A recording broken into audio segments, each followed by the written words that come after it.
Hello, Aquarius. This is your September 2018 reading. My name is Camille, and you are watching Millennial Tarot. Before we get started, I wanted to say that I am offering still my $5 readings up until the end of August. Going to get these videos out well in advance so you can still take advantage of that before the end of the month. After that, they just go back up to 10. So without further ado, let's just see what the energies are for my fellow Aquarians.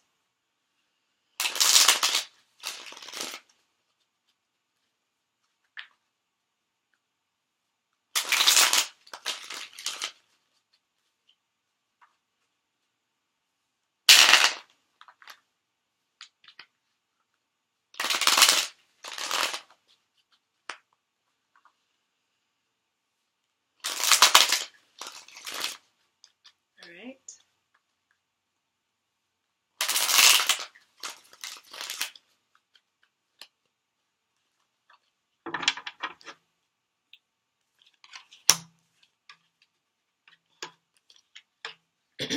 Okay, let me pull a clarity here. All three major arcana, big month for you. On the heels of that, what was that? Lunar eclipse in your sign. I'm not going to take these.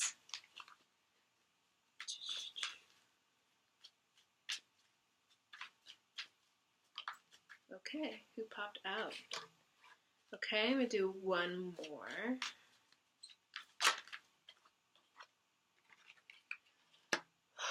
Cool. All right, we're coming into this reading with the energies of the Magician. Always a great place to be. So setting out the energies are recent past that makes sense for you. Then we have another major arcana, this one, the Tower. This is similar to, I forgot who it was actually. But, a lot of people have been getting this card.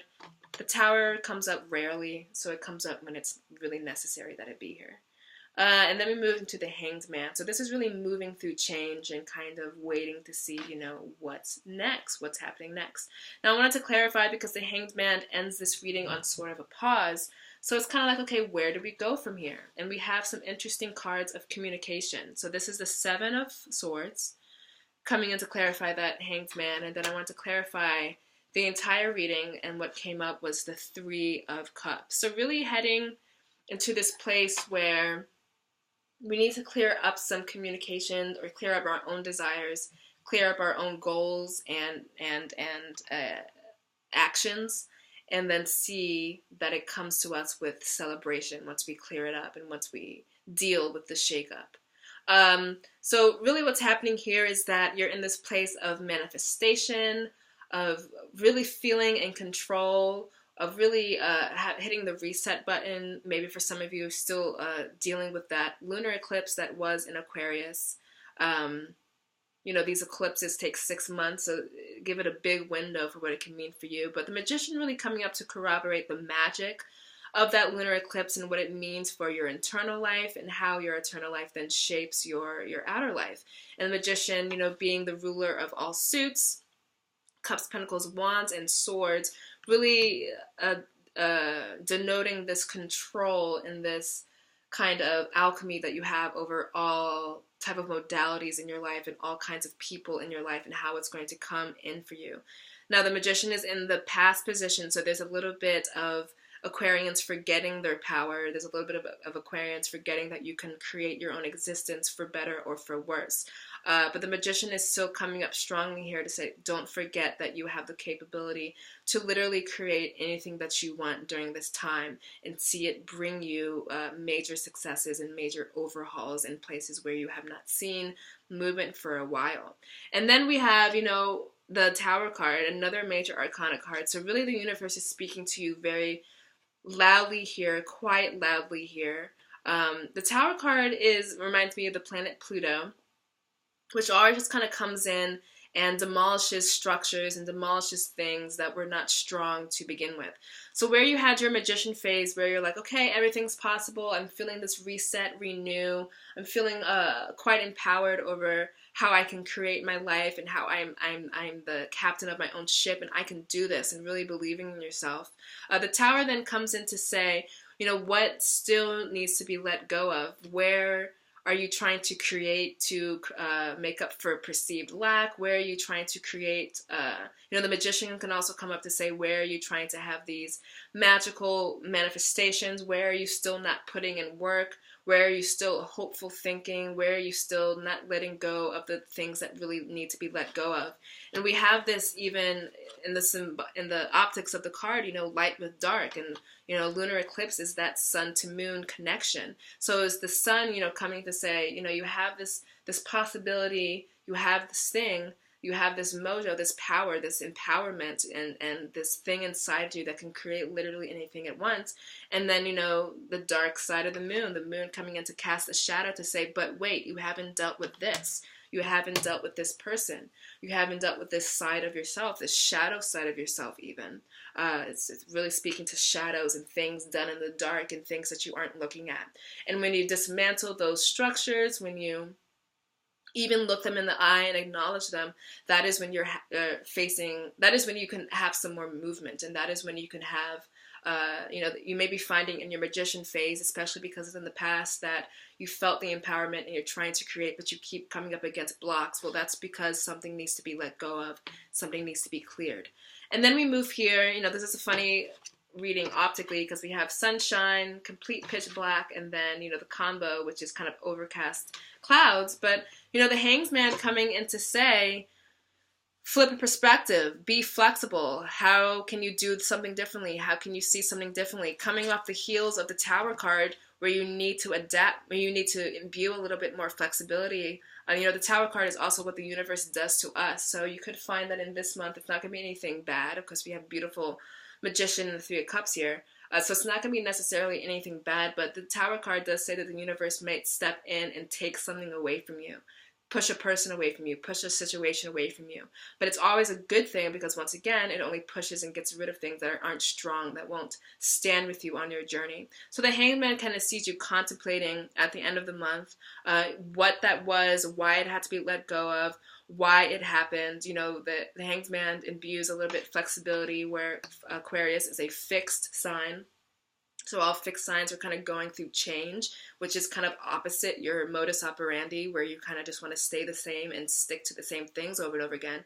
Well, in order to get the things that you want, you're going to have to move a little bit to the left and move a little bit to the right, and entertain some more flexibility in your path, in your journey. You're going to have to be flexible. You're going to have to let go of things. The Hangman Man kind of sees you taking up that task.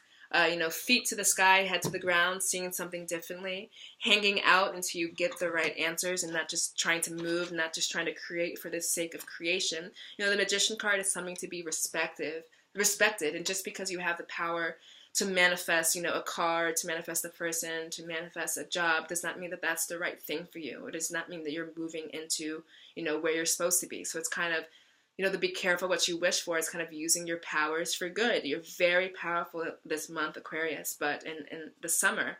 But there's still something that you need to confront, so that you can use those powers for good, so that you aren't just attracting low-level stuff, or things that are semi-permanent, or things that aren't at your level, or things that you will come to dislike over time.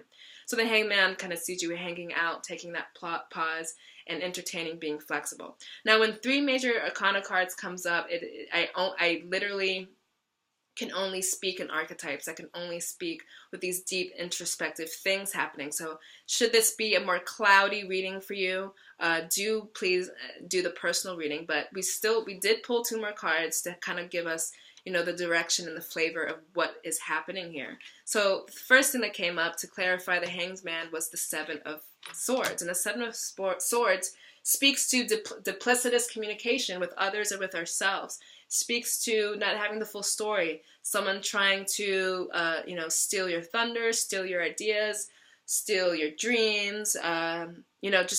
Just communication that's not upstanding, communication that lacks integrity. Now, you are the air sign, or a air sign, so this is coming up to say, watch your thoughts. Once again, the Magician coming up very powerfully here. The universe coming in and dismantling things for you, and then you kind of taking up the helm with the Hangman of trying to, reevaluate what has happened to you. But, you don't want to use this magician thing for bad stuff. You don't want to kind of create for the sake of creating. You really want to get into this place where you are attracting the things that you actually want to attract, like-minded energy. And when the Seven of Swords comes up to clarify the Hangman, well, you're out here hanging out and rethinking how you're talking to people, how you're thinking, you're reevaluating, the social things you have in your life, because the swords and air rule those third and seventh and 11th houses of our natal chart, which have to do with our relations to other people, which have to do with communication, which have to do with travel and all that stuff. So this is also coming up to say, Mercury retrograde may have for you more than a lot of people, even though Mercury doesn't rule you, but it doesn't matter the way your chart is set up. Mercury may have asked you to do a little bit more hard work and do a little bit more hard review before you can move forward. So where are you not being honest? Where is someone else not being honest, and you have to ask? It might be difficult, because then you might not like the answer, and you have to push them out of your life. Or where are you settling for less? Where are you not giving all of yourself? Where could you be a little bit more giving of your ideas, of your conversations? And what social circles could you be more in, and what social circles and people and friends can you let go of? So this is really a purging of toxins, toxic thoughts, toxic people, toxic ways of behaving, and moving forth into this place where you can actually create from a more harmonious, peaceful, and clean space. And then you do. So we were talking about, who are the people, who are the conversations, who are the social settings you need to get rid of. And then what you see here is attracting then the things that are meant for you. Now the Three of Cups is also just a card of celebration. So it's getting out of this place where your life has been under review, you've been giving really hard and strong and arduous thoughts towards, big things, the big picture of life. And the Three of Swords kind of sees you drilling down a little bit, enjoying your material life, enjoying your friends, and celebrating. But because the Three of Cups, I didn't mean to say Three of Swords, but because the Three comes in to represent third parties, extra people, accessories to, not a crime, but accessories to an event or to a situation. Three also coming up to represent that third house that Mercury rules. Again here, where can communication be better? Who is lying?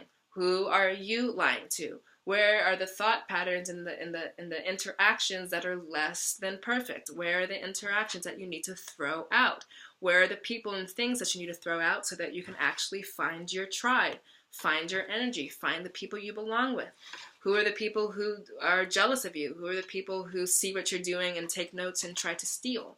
And then rather, who are the people who are celebrating your success? Who are the people who let you be the eccentric Aquarian who you are? And who are the energies and the social settings and the jobs and the relationships and the whatever, the thoughts, the energies that will lift you up to its highest self so that you can just be in this place of manifesting, celebrating, because these two cards are bookending the reading. But then in the middle we have a lot of not hard work, but we have difficult is just a synonym for hard. But what I'm saying is we have work to be done. What needs to be thrown out? Who needs to be thrown out?